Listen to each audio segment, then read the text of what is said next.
After 5 years together, she overheard her boyfriend calling her convenient and not someone he'd ever marry.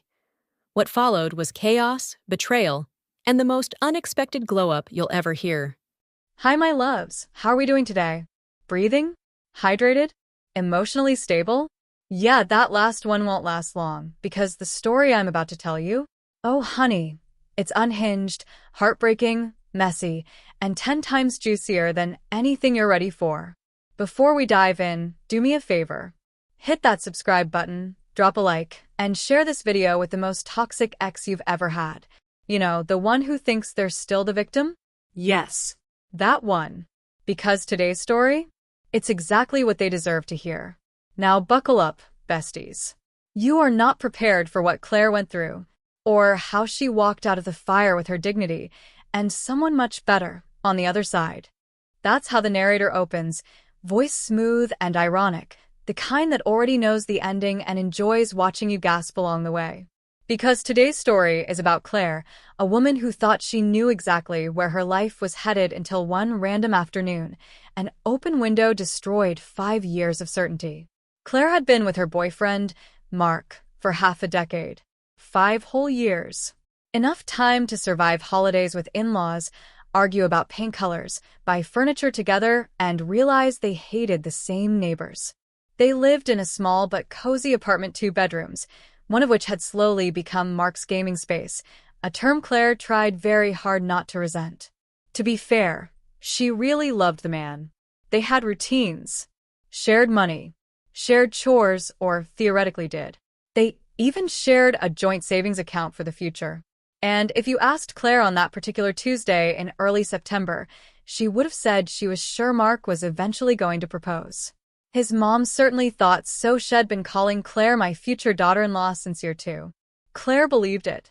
She believed all of it. But belief is fragile when it sits on top of lies spoken casually.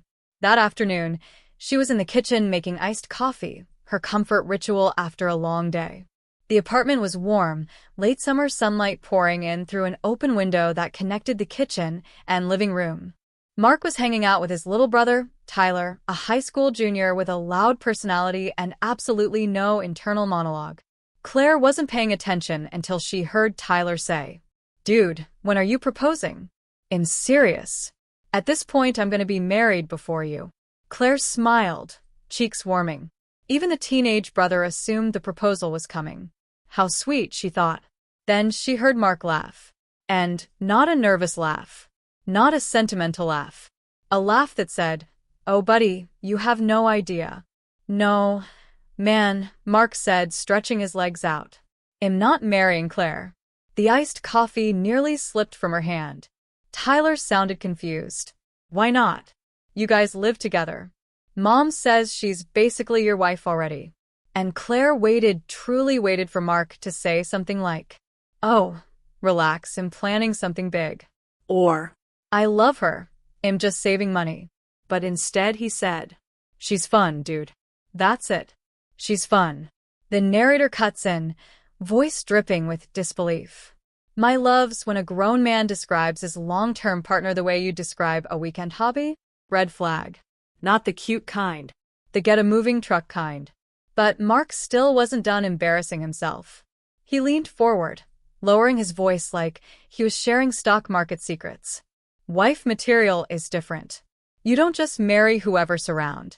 There's a vibe. A type. Claire's cool, but she's not that. My ex had that. You remember Hannah? Claire froze. Of course she remembered Hannah. The college girlfriend. The mysterious, eternal what if. Mark continued. If she came back, I'd marry her tomorrow. No hesitation. Claire is kind of like convenient, you know? We get along. She doesn't push too hard. She doesn't expect too much. It's chill. Claire didn't breathe. Didn't blink. Didn't move. Convenient. Chill. Fun. 5 years of her life reduced to background noise. Meanwhile, Tyler the teenager with no filter whispered, "Dude, that's cold." Mark shrugged. "She knows I'm not ready anyway. It's fine." Claire had never heard silence as loud as in that moment. She stood there, holding a sweating plastic cup, staring at the countertop tiles like they were ancient symbols she needed to decode. She wanted to storm into the living room. She wanted to scream. She wanted to throw the iced coffee in his face, then break the cup in half just for dramatic effect. Instead, she smoothed her hair, inhaled deeply, and walked out carrying 2 drinks. She handed him his. He smiled and pulled her closer by the waist. "Thanks, babe," he said, pressing a kiss to her temple. He had no idea had just detonated a bomb. Claire sat beside him, nodded, and smiled. But underneath, something quiet and deep crumbled, the kind of crumble that isn't loud, isn't theatrical, but changes the landscape of a life forever. The narrator hums thoughtfully. That's the thing about heartbreak, besties. It's not always screaming and door slamming. Sometimes it's the exact opposite. Sometimes it's the moment you stop arguing and just decide you're done. That night, Claire lay next to Mark in the dark, staring at the ceiling. He fell asleep easily, as men with no self-awareness often do. Claire watched his chest rise and fall, and in that rhythm, she found her answer. She was leaving him. Not tomorrow. Not dramatically in the middle of the night. But soon. She would take her time, gather her strength, make a plan. Because staying was no longer love, it was self-abandonment. The narrator whispers.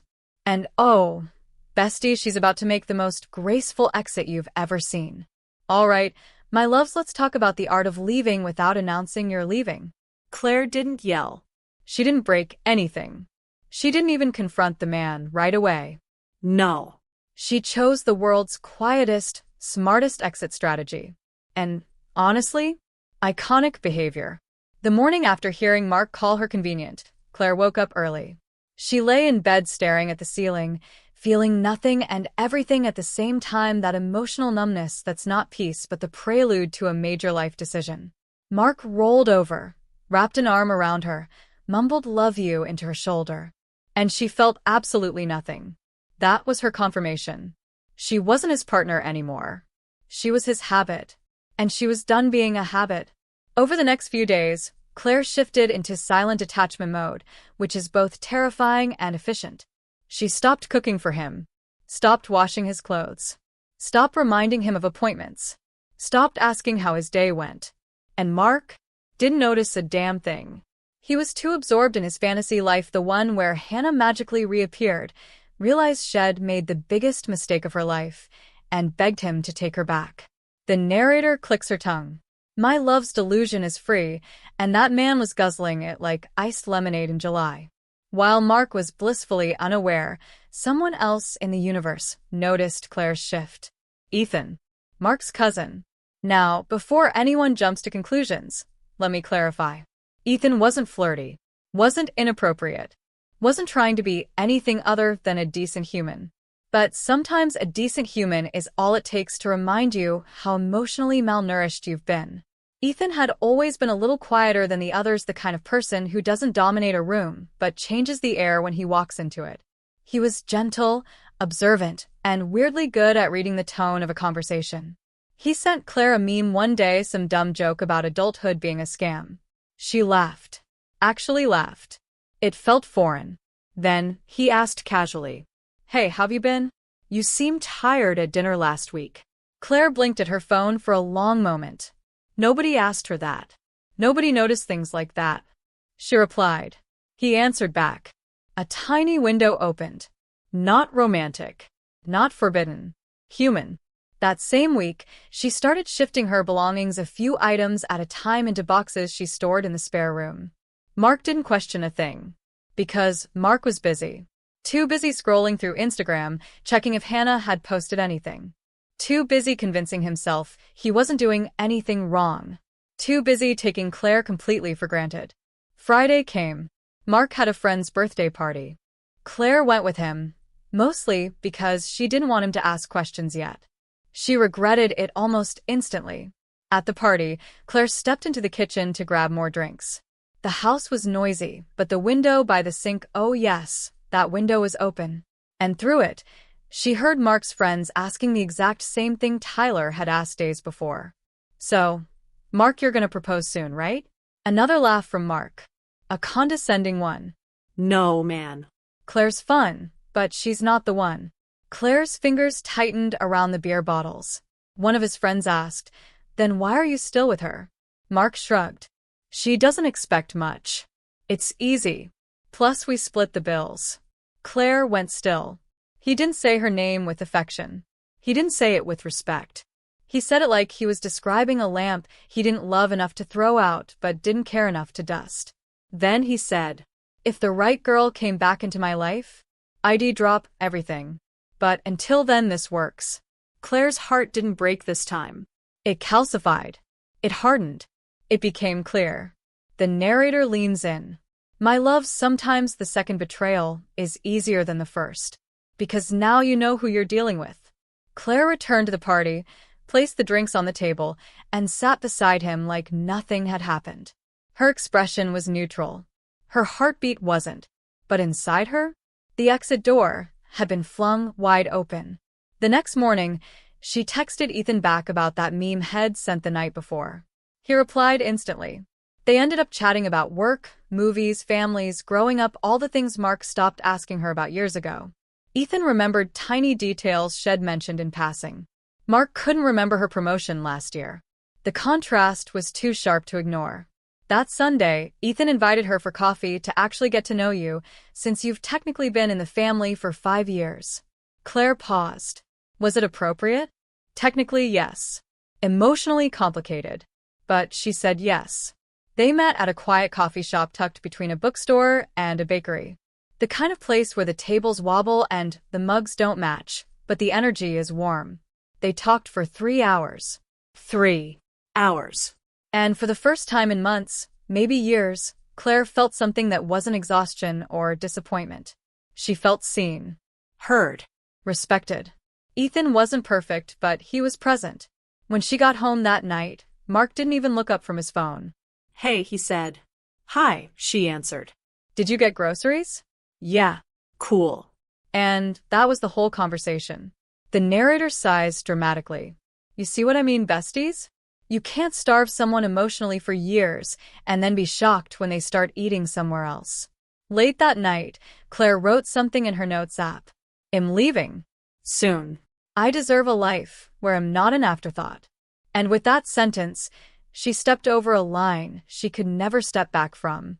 She wasn't Mark's girlfriend anymore. She was a woman preparing to save herself. Okay, my loves, get comfortable. Because this is where the story goes from mildly pathetic to full cinematic downfall. Popcorn ready? Emotional water bottle nearby? Good. For 2 weeks after her coffee with Ethan, Claire lived in a strange emotional twilight. She wasn't fully gone, but she wasn't really there. And Mark? Still blissfully oblivious. In fact, he seemed lighter, happier, even as if sensing absolutely none of the emotional withdrawal from the woman who had been carrying their relationship on her back for years. Claire had stopped cooking for him, stopped folding his laundry, stopped trying. Mark either didn't notice or didn't care. One evening he even said, "You've been so chill lately. I love this version of you." This version of her was the woman who had already mentally packed her bags. The narrator laughs softly. "Oh, my love's, men will praise your silence when the silence is literally you detaching from them." Then came the night Claire finally reached the edge. It wasn't dramatic. It wasn't loud.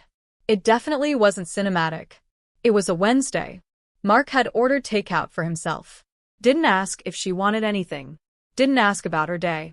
Didn't ask, period. She came home from work exhausted, starving, carrying heavy grocery bags. Mark looked up from his gaming chair just long enough to say, "Oh, I already ate."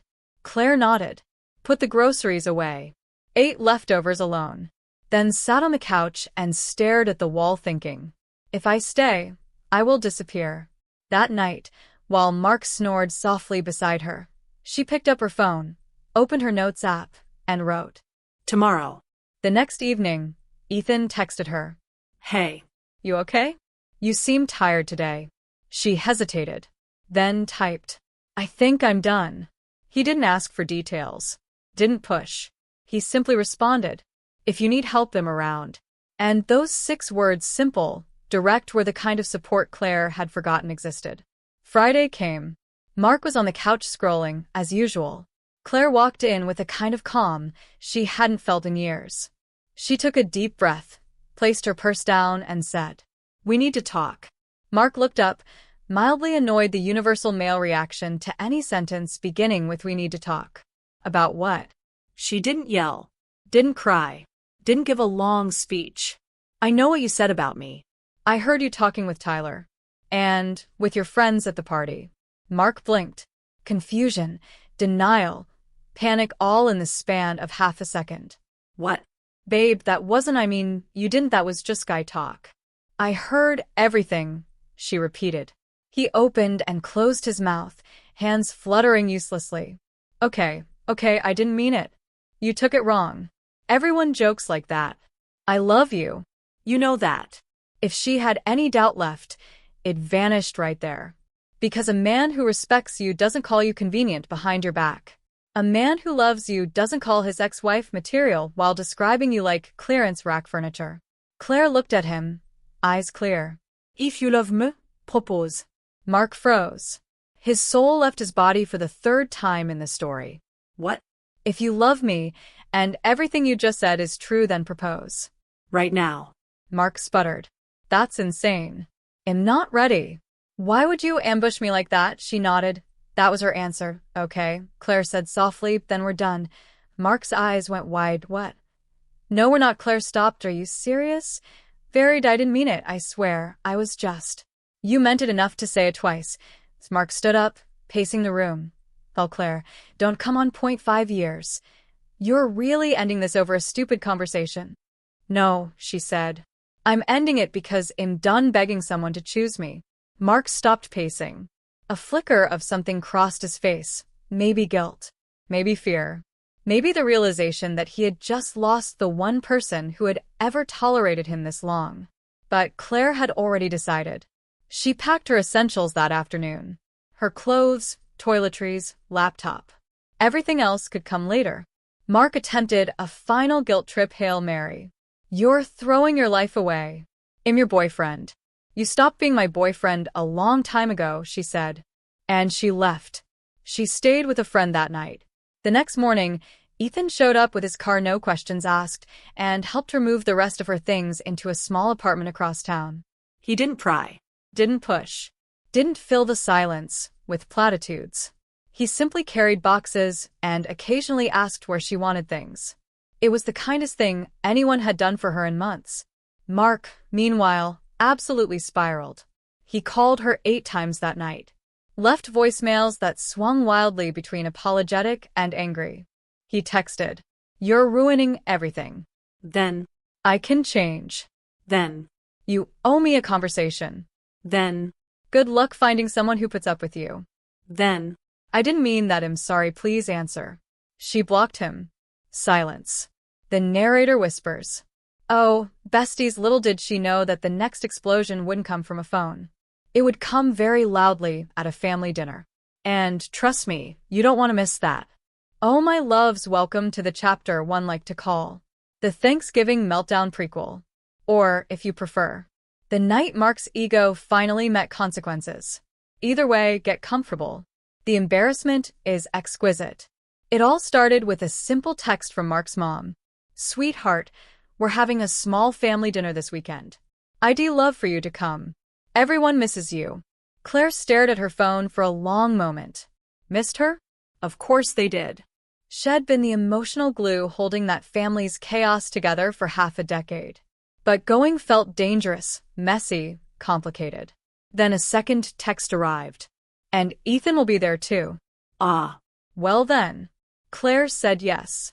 Not because of Ethan, though, let's be honest, his presence didn't hurt, but because she refused to let Mark claim the narrative. When she walked in with Ethan by her side, she didn't cling to him. She didn't make a show. They simply walked together, steady and calm. Mark, however, stopped breathing. Literally. He stared at them like someone had unplugged his operating system.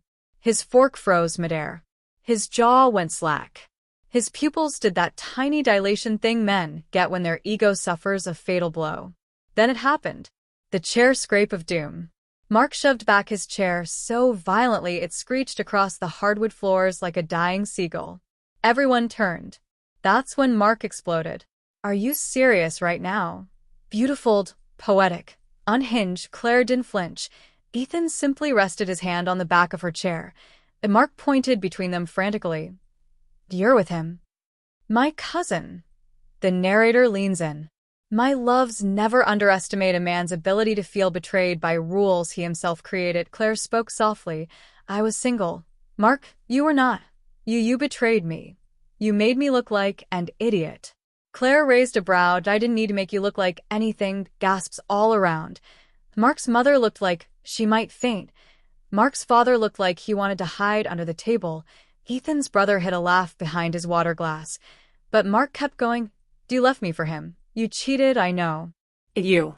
Ethan finally stood up. Not aggressively, just enough to put himself between Mark and Claire. She didn't cheat, he said, voice steady. She ended things with you clearly. She moved out. We only started dating after she was single. Mark scoffed. Oh, please, you expect me to believe that? She was miserable with me. She kept whining. Claire lifted her chin. I was miserable because you didn't love me. Because I was convenient to you.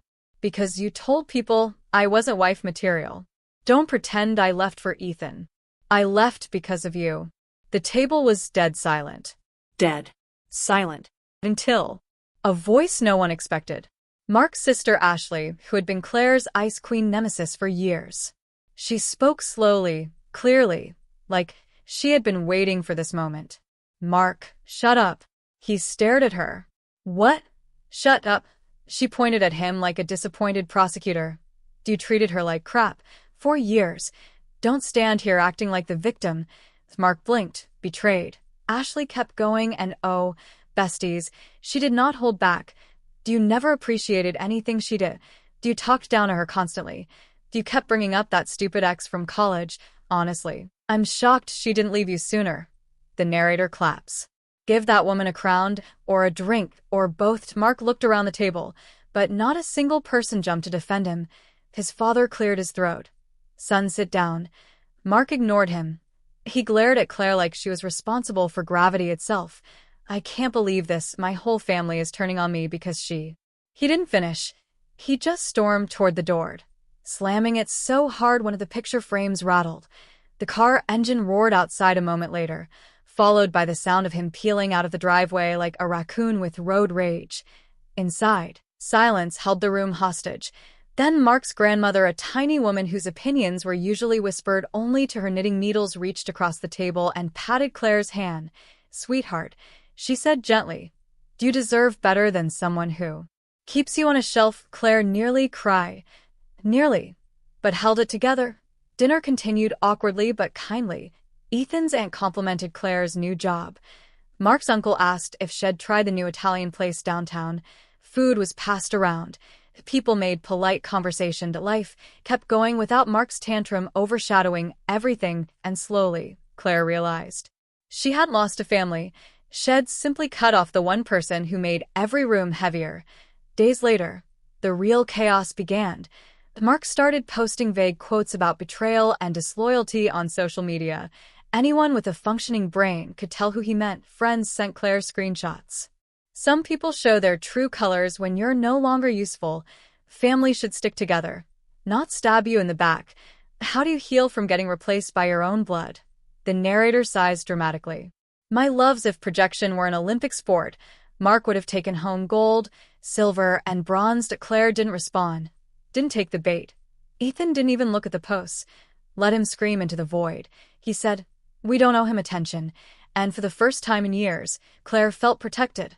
But Mark wasn't done, and not even close. And the next confrontation? Oh, honey, the next one happened at Claire's new apartment door at night, uninvited, and besties. That's when things got real. Oh. Besties, welcome to the part where Mark goes full lifetime villain at the door. Claire's spine turns to titanium, and Ethan proves that green flags do exist. Yes, this is dessert. Enjoyed. The door visit where everything snapped.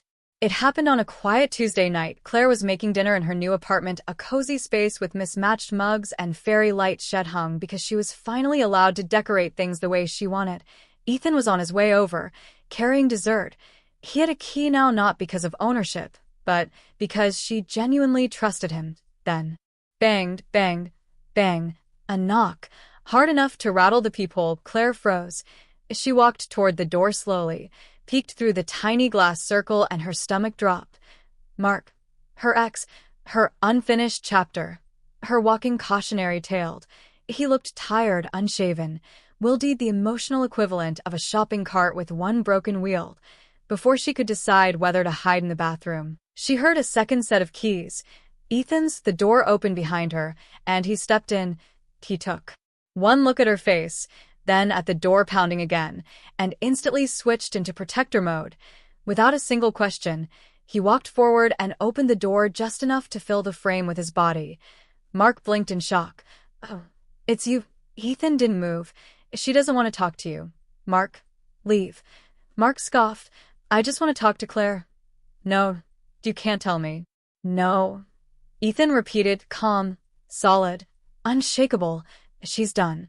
Mark's face went red, that slow-boiling red of a man who has never once been denied anything in his life. "Claire," he shouted, trying to look past Ethan. "Come on.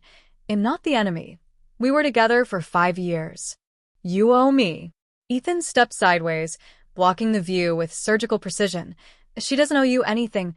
Mark tried pushing into the doorframe and walked right into the immovable wall that was Ethan's torso. Ethan didn't shove, didn't snap, didn't raise his voice. He just didn't move, and that was somehow more terrifying. "Back up," Ethan said. "No." "Back up." Mark finally stumbled backward, but not gracefully, not quietly. He exploded. "This isn't over. You think you can hide behind him forever? She lied to me. She cheated. She destroyed." "You destroyed it," Ethan said simply. Mark froze, thrown off by the quiet truth of it. "If you come here again," Ethan added, "well, call the police." The hallway went silent. For the first time, Mark looked like he understood the gravity of the situation. He turned slowly and walked away, muttering curses under his breath, shoulders tense and shaking. Ethan waited until he heard the building door slam downstairs. Then he shut Claire's door, locked it, and added the chain. When he turned around, Claire was shaking not from fear, but from adrenaline. Ethan wrapped his arms around her and held her until her breathing steadied. "You're safe," he whispered. And for the first time in a long time, she believed it. The family takes sides and surprises her. Mark's mother called days later. She apologized. Profusely. Repeatedly. She had kicked Mark out of the next family gathering for showing up at Claire's apartment uninvited. She said he needed therapy. She said she hoped Claire would still come. Claire hesitated. But Ethan squeezed her hand and said, "You don't lose the people who truly love you just because you left the wrong person." So Claire went. And to her surprise, every single relative greeted her warmly. Ethan's mother hugged her so tightly Claire almost cried. His father apologized for Mark's behavior. His cousins asked how she was settling into the new apartment. Mark's sister, Ashley, pulled her aside in the kitchen. She looked embarrassed. "I owe you an apology," she said. "I was jealous of you for years. It wasn't fair. You didn't deserve how I treated you." Claire blinked. Ashley? The sibling who used to criticize her clothes and job? Apologizing? Ashley sighed. "You are genuinely happy with Ethan. And he actually listens to you. That's how someone should look at their partner." "Mark never looked at you that way. Ever." Claire felt her throat tighten. She nodded. Ashley smiled for the first time in their entire acquaintance, a real smile. "Can we start fresh?" Claire returned it. "Yeah, we can." And just like that, an unexpected new friendship began. The new relationship blooms real love for the first time. Claire and Ethan didn't rush anything. They had weekly coffee dates, slow dinners, inside jokes, silent moments that felt safe instead of heavy. For the first time, Claire wasn't the only one carrying the emotional workload. He remembered her favorite restaurants, caught details she didn't even know she'd mentioned, asked about her day, and cared about the answer. It wasn't fireworks. It was something better. It was consistency. One night, over dinner, Ethan said something that made her freeze mid-bite. "I want to build a life with you." Simple. Honest. No theatrics. Claire felt something settle inside her, a peace she didn't know she needed. She had spent so many years trying to get scraps of love from Mark that she didn't realize she had forgotten what it felt like to be chosen willingly. Mark's final message and closure arrives quietly. Months passed. Claire healed. Her life stabilized. Her smile returned slowly. Then all at once, Mark spiraled online for a while, posting cryptic quotes, pretending he was doing great. But eventually he quieted down. And one morning, Claire woke to a text. "Congratulations. I hope you're happy." That was it. No anger. No manipulation. Just acceptance. She showed Ethan. He nodded. "That's good," he said softly. "It means he's finally moving on." And he was. Mark started dating someone new, a woman named Jessica. Sweet. Grounded. Emotionally secure enough to handle Mark long-term. Claire didn't feel bitterness. She felt relief. Everyone was finally where they belonged. The real end and the life she chose. A year later, Claire and Ethan moved into a new apartment with tall windows and soft morning light. They hosted dinners, went on trips, held hands in grocery stores. For the first time in her adult life, Claire felt like she wasn't auditioning for a role in someone else's vision of the future. She was living her own. The narrator smiles, a little proud, a little emotional. "My loves, sometimes the pain that breaks you is the same pain that reroutes you." Claire didn't just leave a relationship. She left a version of herself that believed being tolerated was enough. It wasn't, and it never will be. My sweet angels, now it's your turn. What would you do if you heard your partner call you convenient after 5 years? Be honest. Be messy. Be dramatic. I love reading every flavor. And don't forget to like, subscribe, and share, because if you think this story was wild, oh honey, wait until you see what's coming next.